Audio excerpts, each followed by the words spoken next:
Doctor Pawase अर्धांगवायू पुनर्वसन आणि निसर्गोपचार केंद्र. निसर्गरम्य आणि प्रदूषणमुक्त वातावरणात 20 कॉटचे उत्तम मशिनरी आणि सर्व सुविधा उपलब्ध असलेले सुसज्ज निसर्गोपचार केंद्र.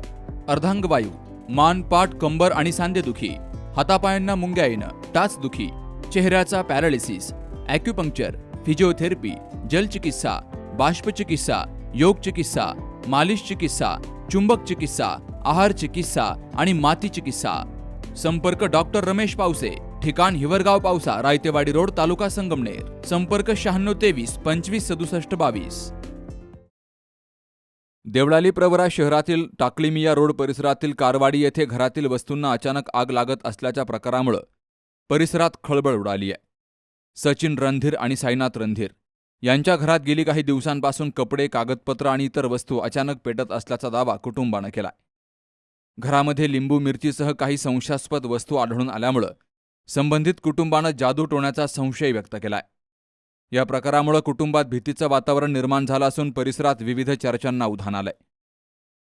4 वर्षापासून माझ्या वस्तीवर म्हणजे माझ्या घरी काही वस्तू अचानक पेटतात.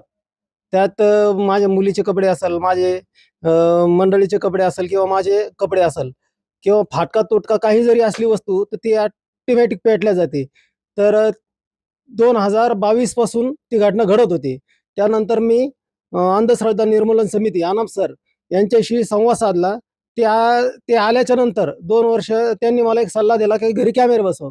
मी कॅमेरे वगैरे बसवलेत, पण 2 वर्ष घटना बंद झाली. परत 3 दिवस झालेत शुक्रवारपासून माझ्या घरी परत कपडे वगैरे, माझ्या मंडळीचे, माझ्या मुलीचे कपडे वगैरे परत पेटायला लागलेत. आणि माझ्या बंधूचे जे माझा लहान भाऊ आहे त्याच्या घरामध्ये ते पण त्याचे मुलीचे कपडे आणि त्याचे स्वतःचे कपडे हे पेटले गेलेत. तर मग थोडंसं मी गांभीर्य जरा थोडंसं लक्षात घेतलं आणि परत आनप सरांना फोन करून परत बोलून घेतलं. त्यानंतर जे दारासमोर अमावस्येच्या दिवशी शनिवारी अमावस्या होती, त्या शनिवारी अमावस्येच्या दिवशी दारामध्ये लिंबू, मिरच्या आणि हळद, कुंकू वगैरे असा प्रकार घडतोय.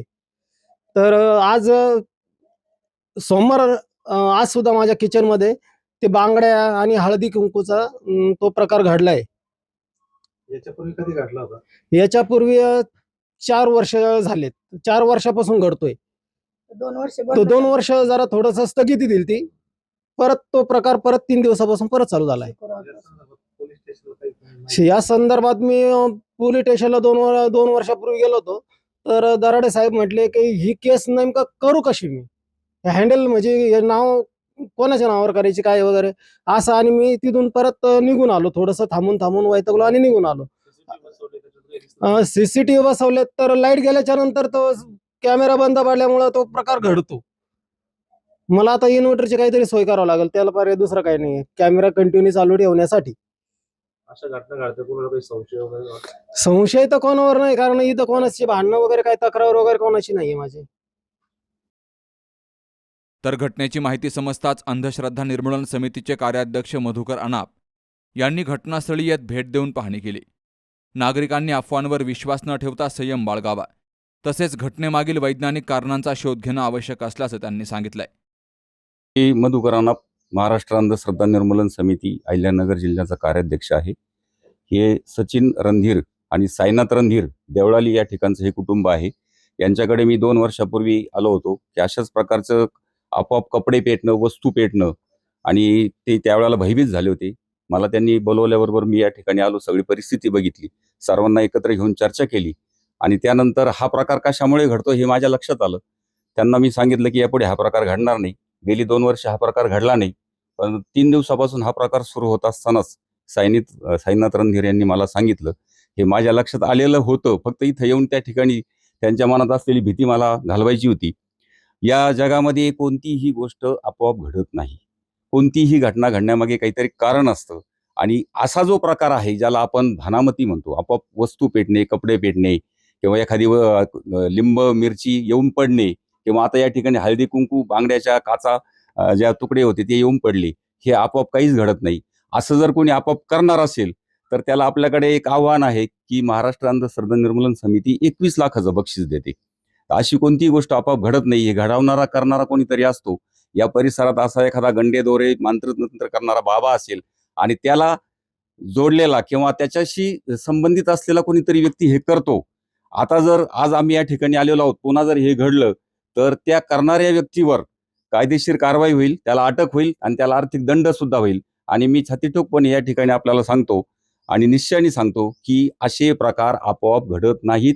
हे जे दहशत पसरवण्याचा हा प्रकार आहे किंवा काहीतरी व्यक्तिगत हेवेदावे असतात, ते ह्या हेवेदाव्यातून घाबरून सोडण्यासाठी हा प्रकार असतो. तर तेव्हा आपण कोणीही घाबरून जाऊ नये. महाराष्ट्र अंधश्रद्धा निर्मूलन समिती आपल्या या प्रत्येक गोष्टीमध्ये आपल्याला सहकार्य करेल, आपल्याला आधार देईल आणि यापुढे आपण लक्ष ठेवावं. ही घटना कोण करतंय, कोणीतरी करणारं असतं, ते आपण शोधावं. तुम्ही नाही शोधलं तर ते आम्हाला माहीत आहे, आम्ही ते शोधतो आणि त्या व्यक्तीला मग आम्ही पोलिसांच्या ताब्यात देऊन पुढील कारवाई होईल. धन्यवाद. हे जे कपडे पेटतात कपडे पेटण्यामागे त्याला वैज्ञानिक कारण आहे. काही जे ज्वलनशील पदार्थ आहेत, तर ते ज्वलनशील पदार्थ त्या कपड्यांमध्ये, त्या वस्तूमध्ये ठेवलेले असतात आणि विशिष्ट तापमानाला ते पदार्थ पेट घेतो. तो पेट घेतला की तो कपडा किंवा ती वस्तू पेटते आणि मग लोक त्याला भानामती म्हणतात. तुम्ही म्हणालात की मागील वेळेस मी काहीतरी उपाय त्यांना सांगितलं होतं, आता काय? मागील वेळेस त्यांना मी इथं येऊन त्यांच्याशी चर्चा केली आणि त्यांना सांगितलं की हा जो प्रकार आहे हा कोणीतरी करणारच आहे.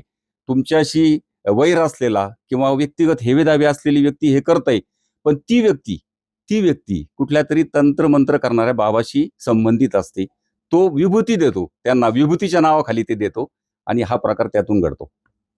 जनतेला असं आवाहन करेल की अशा प्रकारची काही तंत्रमंत्र, जादूटोणा, अघोरीविद्या करणारा कोणी जर दावा करत असेल तर हे दादांत खोटं असतं आणि आपल्याला घाबरवण्यासाठी, आपल्याकडून पैसे काढण्यासाठी किंवा आपले व्यक्तिगत मतभेद त्यातून हा प्रकार घडतो. आपण कुठल्याही अशा प्रकाराला घाबरू नये. जर असा काही प्रकार घडला तर तुम्ही पत्रकार असतील, पोलीस स्टेशन असेल किंवा महाराष्ट्र अंधश्रद्धा निर्मूलन समिती यांच्याशी आपण संपर्क करावा आणि या केसमध्ये किंवा अशा प्रकारामध्ये आपण घाबरून जाऊ नये. दरम्यान या घटनेमुळे परिसरात उत्सुकता आणि भीतीचं वातावरण निर्माण झालं असून नेमकं कारण काय याबाबत चर्चा सुरू झाली आहे. सुहास जाधवसह शरद पाचरणे, सी न्यूज मराठी, राहुरी. दादा, अरे 7 दिवसावर आले लग्न, सगळी तयारी झाली, पण फर्निचरचं काय? गृहवस्तू भांडार 10 ठिकाणी फिरण्यापेक्षा आपल्याला हव्या असलेल्या वस्तूंच्या हजारो व्हरायटीज एकाच ठिकाणी पाहायला मिळतात, फक्त गृहवस्तू भांडार मध्ये.